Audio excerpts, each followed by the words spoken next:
ari hafi yateguye umuzuko, yateganije ikamba ryo kunesha rizambika umuntu unesheje urugamba. Niyo nkuru nziza mwese mbafitiye, wa mugabo yanesheje urupfu, yarazutse kandi ntazongera gupfa. Ababimenye dufite ibyiringiro, tuzicara ku nyanja y'ibirahure, kuri basaza bafite ikivugo cyiza. Niyo nkuru nziza mwese mbafitiye, wa mugabo yanesheje urupfu, yarazutse kandi ntazongera gupfa.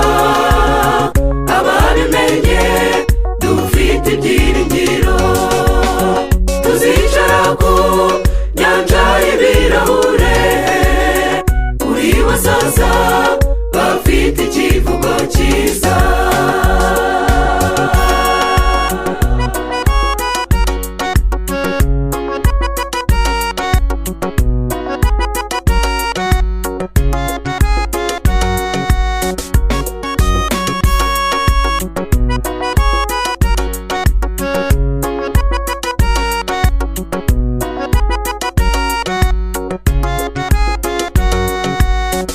Umubiri wo ushingurwa bisanzwe, wahagera bikaba uko bikwiye.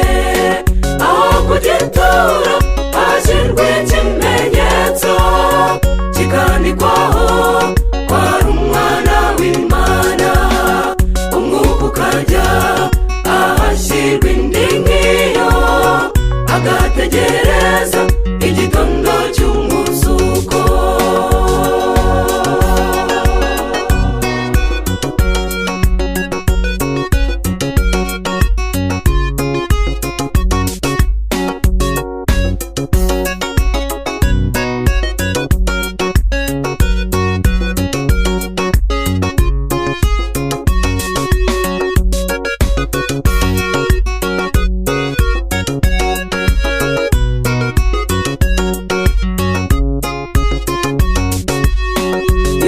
Umuzuko hazabaho urubanza, komeza kubana n'umwishingizi wawe. Nitugera iwacu hazabaho igitaramo, kuri bazahabwe inanga yicurange. Yesu avugira abafite ibibazo, umubiri byawe asubiza bikwiye. Hateganijwe ibihembo bikwiriye, bizahabwa umuntu urangije urugendo.